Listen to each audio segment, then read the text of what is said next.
Everybody, welcome to Mike Talks. So glad that you guys are here again. It's Friday. Made it through another week. Good job, guys. We're a week away from Christmas. So excited. I'm 55 years old, but I still, all the warm feelings, all the wonderful memories, all the great, just Christmas spirit flows through my veins this time of year. So I got a day off today. I'm going to relax a little bit. And I don't have any agenda at all. So some time in the Word, some time with my wife, some time taking a nap, and I call that a good day in the Lord. But I want to share with you something that you're familiar with because it's part of the Christmas story. Actually, a little bit after probably the birth of Jesus, when the wise men come to King Herod in Judea. He's in Jerusalem. That's the city of the King of the Jews. And these wise men from the east come and they ask about the King of the Jews. They go to the natural place where you would look for where a king would have been born. You go to the palace in Jerusalem and you ask the current king, hey, we've heard that a king has been born. Now you guys might know this, but King Herod was incredibly paranoid and killed many of his family members because he thought they were plotting against him. So Herod did not love this news, but he immediately began a search mode for where might this king have been born. And he calls in his advisors. You can read this in Matthew 2, and they quote the verse that I'm going to share with you today from Micah chapter 5, verse 2. Micah was, around 720 to into the 600s BC. So he's 700 years before Jesus was born. He's a prophet, and he prophesies about how the Lord is going to deliver a shepherd that's going to shepherd the flock in the majesty and the name of the Lord. He'll be great to the ends of the earth, and he'll bring peace. Obviously talking about Jesus 700 years before Jesus was born. But he gives us the indication to where Jesus is going to come from.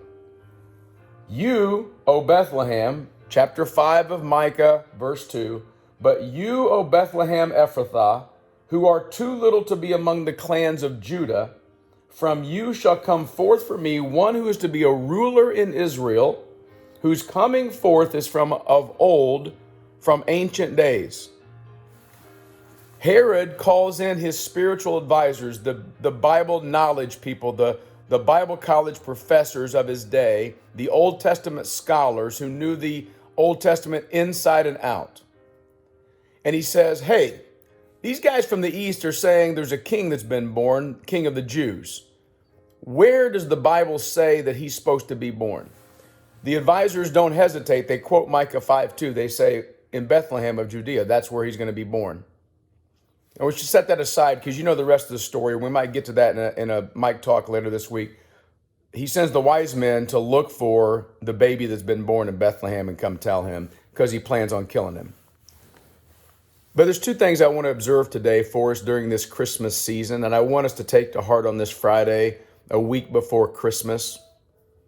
I've always been struck by these Bible scholars who have been waiting for the coming of God through a Messiah for hundreds of years, centuries.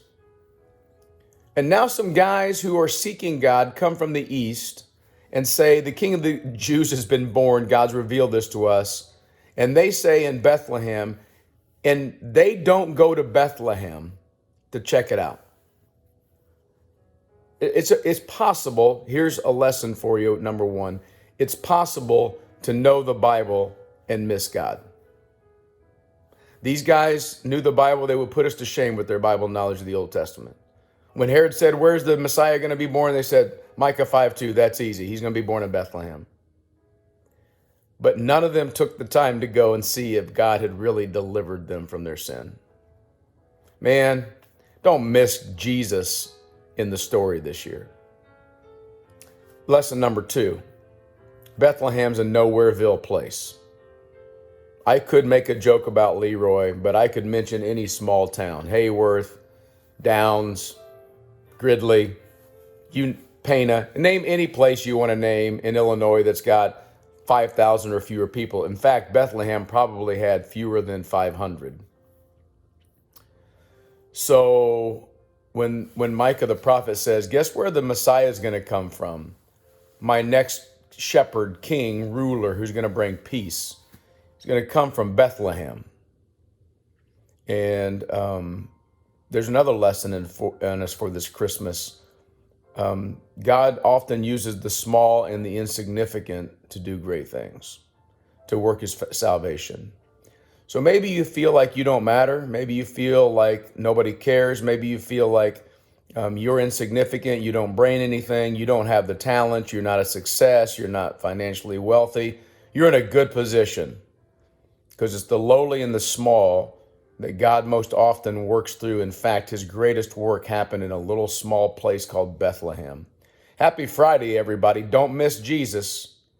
And remember that he's going to use all of us, even the small, to accomplish his will. God bless you guys. See you tomorrow.